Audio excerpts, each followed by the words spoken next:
The Golden State, El Dorado, the Coast. It has many nicknames, but I call Southern California Motorcycle Paradise. Los Angeles is arguably the nexus of motorcycle enthusiasm in the US, and it's easy to see why. 365 days of summer, ocean and mountain views in every direction, and making sure you see it all in the best way possible, endless miles of twisty roads. To make the most of my first time riding in LA, I chose a bike that can handle a little bit of everything, the venerated Yamaha Super Tenere. This is an adventure you won't want to miss.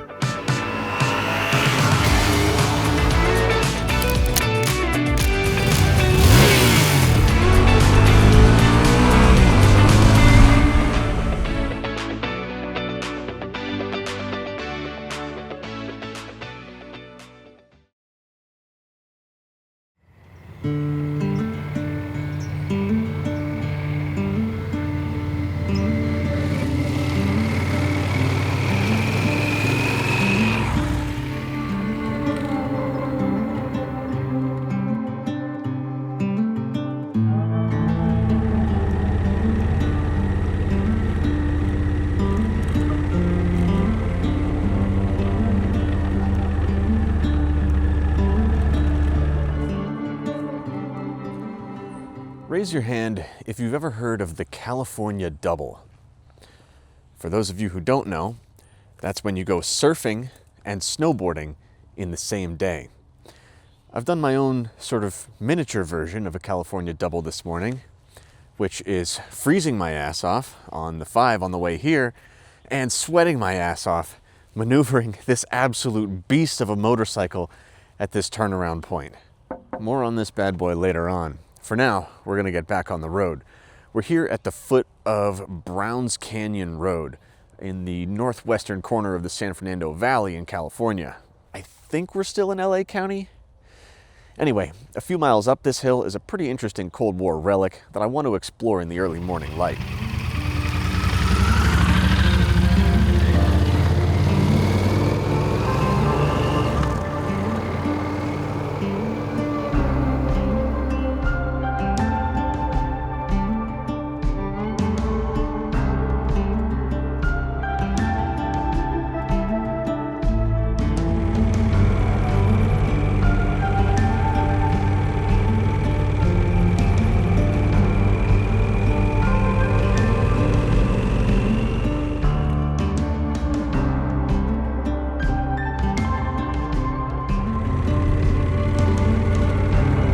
Just a few miles into the ride, I came across the most fearsome obstacle in the world of adventure motorcycling, one that can bring any ride to its end in an instant: a gate.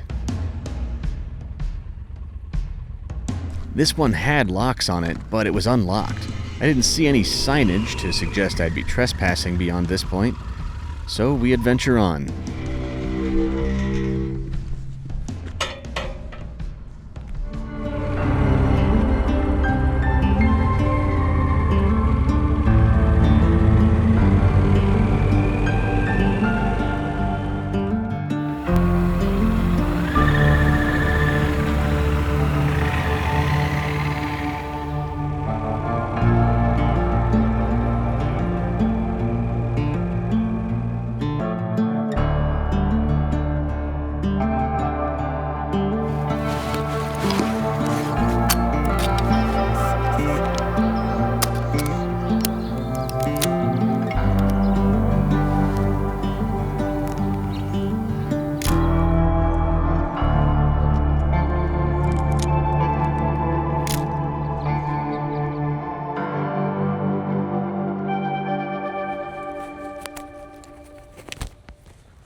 Oh, it's hot. I had to get that shot before I lost this little strip of light running through this garage. So where are we? What is this facility up on the hillside here? We are standing in a Nike missile site. At the very beginning of the Cold War, it had become clear that jet bombers could fly too high and too fast for anti-aircraft guns. So to protect itself from the threat of high-altitude Soviet strategic bombers, the U.S. commissioned the Nike missile program. I believe there were 200-some sites built around the country, with basically a ring of them built around Los Angeles. Stored underground at each site would be a few magazines of missiles and their launchers, whose purpose were to shoot down bombers and even ICBMs. The most common missiles used in this program, and the ones that were stored here at Site LA-88, were the Nike Hercules, anti-nuke nukes. The idea was that if there were an entire wing of bombers about to reach Los Angeles, it would only take a couple missiles reaching approximately the right altitude and location to blow most or all of them out of the sky with a single nuclear blast.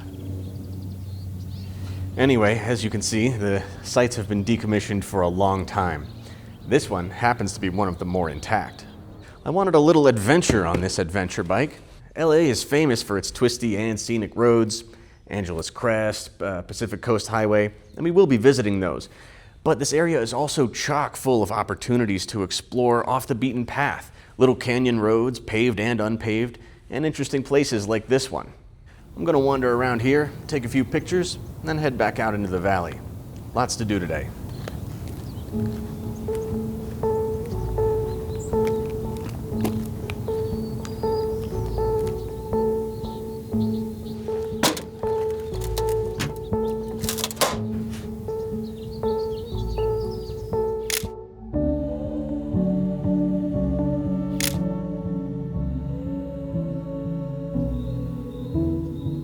I love visiting creepy, abandoned places like this.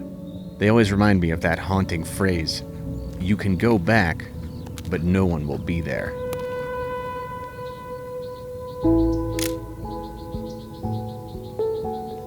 I confess that I haven't been getting on well with the Nikon F3.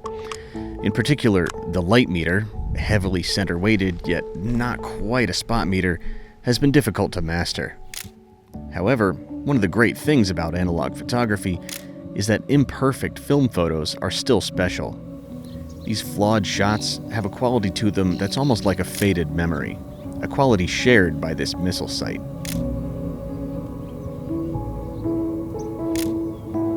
These are all on Ektar 100, by the way.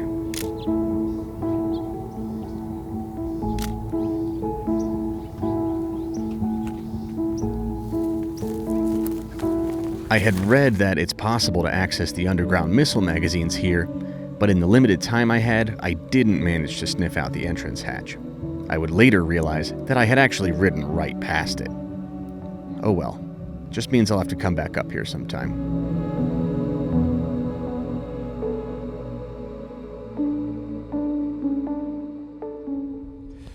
I should have known I could spend all day up here. But unfortunately, even though there are a few spots and details I still want to explore, I have to keep moving. I only have a day and a half in California with this bike, and I'm already almost halfway through my first day. If you want to see what else is up here at Nike Missile Site LA-88, you'll just have to come check it out for yourself.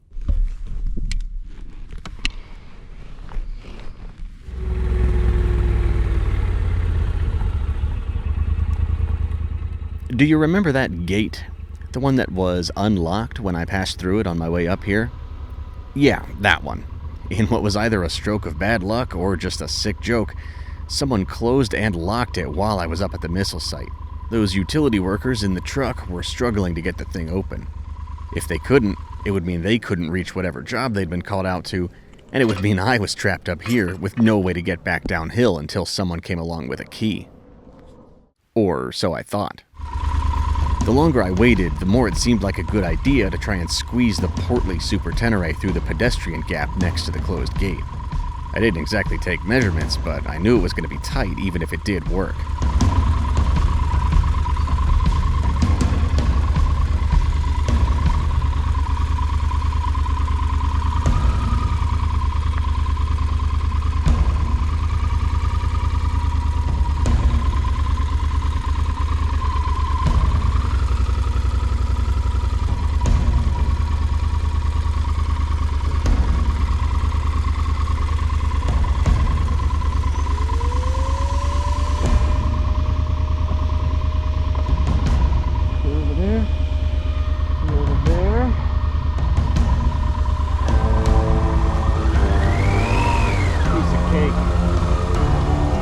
I'm just glad I didn't have saddlebags on. Back down to the valley we go.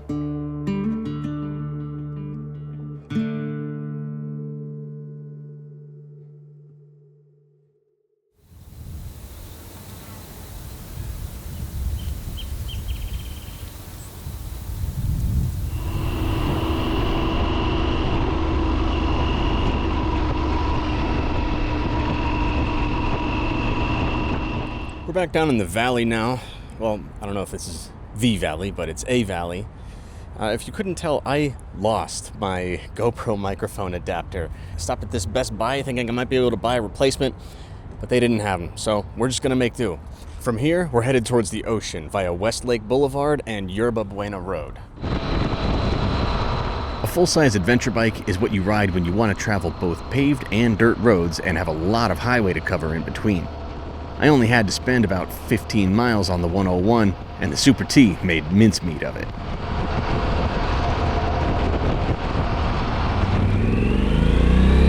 Once off the highway and onto Westlake Boulevard, it was finally time to get into some proper SoCal twisties. Welcome to the Santa Monica Mountains.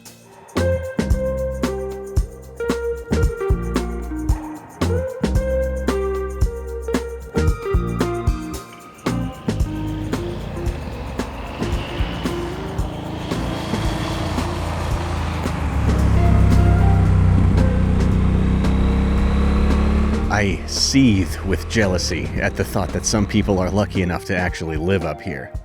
Every single one of these homeowners would be an idiot not to ride motorcycles. Actually, I did find myself surprised at just how residential it is up here.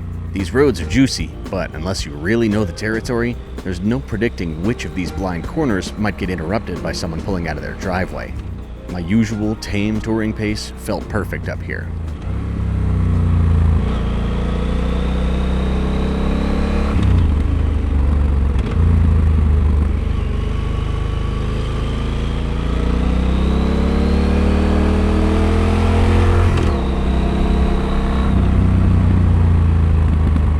Things got a lot more sparse after I found my way onto Yerba Buena Road. This road services a number of trailheads in the Santa Monica Mountains National Recreation Area. Not many houses along this stretch.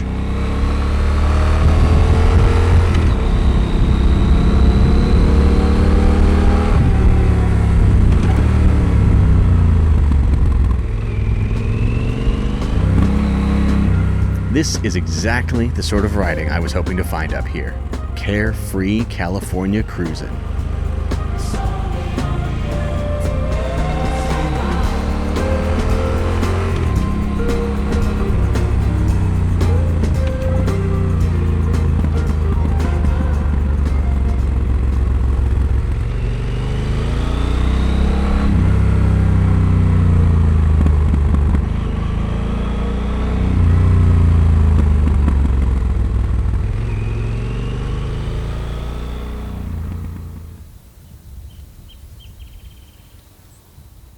Man, they are not lying when they call California the Sunshine State. You are getting sunshine all day, every day, in your face, whether you like it or not. I need to cut in here with a correction before I get blasted in the comments.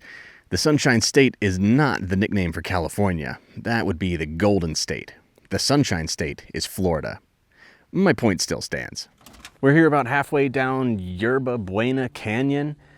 These roads are absolutely insane. Really, really tight twisties.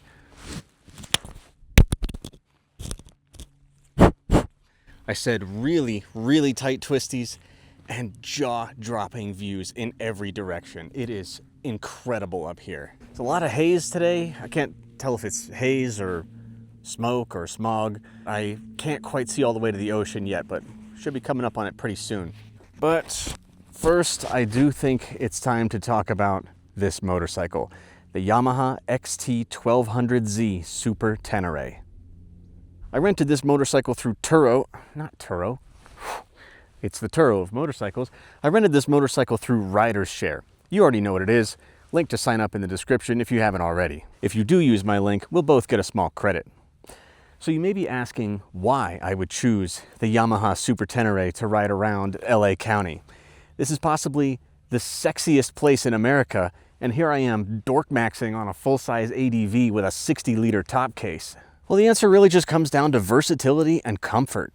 I knew that I was going to be encountering all sorts of different riding conditions here. City streets, highways, twisty mountain roads, really twisty mountain roads, soft roading, and maybe even a little off-roading. I wanted a motorcycle that was purpose-built to handle a little bit of everything.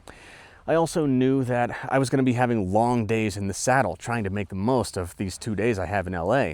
Between that and just the sheer amount of traffic in LA, I needed something that was comfortable. And if versatility and comfort are what you're after, an ADV is the ticket. The Super Tenere was just discontinued in the US a couple years ago, and a few years before that in Europe. But what made it stand out from the rest of the pack in the full-size ADV class, that 1000cc plus adventure bike class, were a couple things. The biggest one arguably being reliability. Mile for mile, pound for pound, these are possibly the most low-maintenance motorcycles sold in the last decade. These are known to easily hit 150,000 miles, and you won't spend a whole lot of time or money maintaining it on your way there. Service intervals are nice and wide, especially the valve jobs, and it's got a shaft drive, so you don't have to lube and clean it every 500 miles or every time it gets dirty or wet. On an adventure bike where you may expect to do huge distances in a day, and maybe even ride on dirt trails, do the occasional creek crossing, it's a huge deal not having to maintain a chain every single day of your travels. The other thing that makes the Super Tenere stand out, and a reason why it's my personal favorite big ADV, is the seat height.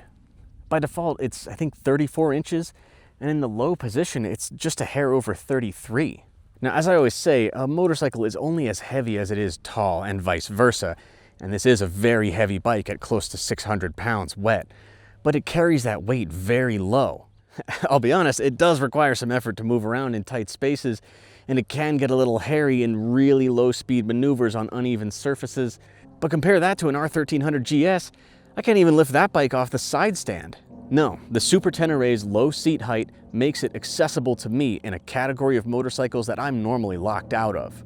No, I've not forgotten about the Pan America with its adaptive ride height, which gets even lower than this bike does, but I just cannot trust those electronics. This is also not even close to the fastest of the full-size ADVs, but I mean, you saw on the way here, I was hardly getting halfway through second gear. Anyway, let's get back on the road.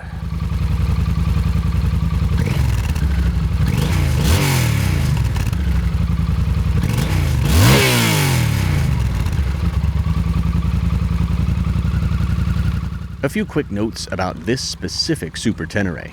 I had seen on the rider share listing that this bike had a RAM mount on the handlebar, so I thought I'd be able to mount a second GoPro on there. It turns out the owner had a locking mount on it, so I was stuck with that phone cradle on there, which wasn't even big enough for my phone. The owner had also, sensibly, equipped this rental Tenere with a tracking system, which I knew about thanks to this big sticker on the windscreen. This thing tends to make it look like I'm censoring whatever car is in front of me. Lastly, we have to talk about that 60-liter top case, which I believe is big enough to be seen from space. While the looks never grew on me, I did really appreciate being able to throw my tripod and drone in there while riding, and even putting my helmet and jacket in it while parked downtown. In LA, where one spends a lot of time filtering, it's probably safer to have one big top box than it is to have two panniers sticking out to the sides. Anyway, it was time to head down to the coast. Yerba Buena Road eventually descended into a canyon. Not long afterwards, the Pacific Ocean came into view.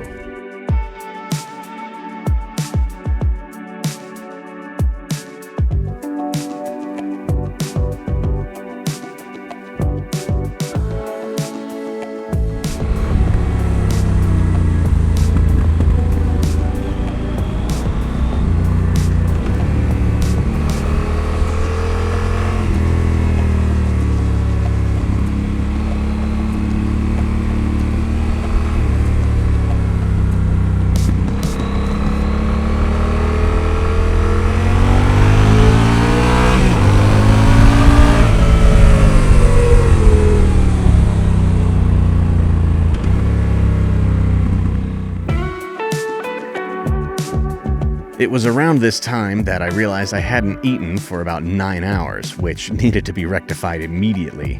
The moment I reached the coastline, I pulled straight into a fish joint that I hope you recognize. Neptune's Net is considered a biker hangout, but it's also famous among car enthusiasts for its brief appearance in The Fast and the Furious.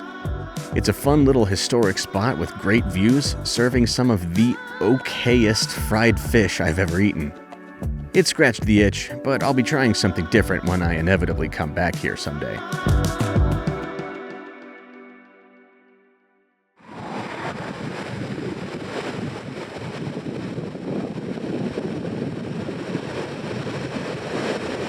From this point, I was headed back to Los Angeles via the famous Pacific Coast Highway. Parts of the PCH north of here are considered a destination road, but I was going south through Malibu.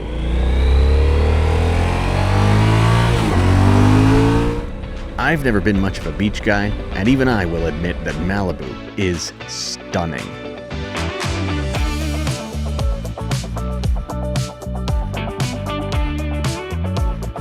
I did not feel the least bit surprised when I looked up some of these houses on Zillow and found prices in the tens of millions.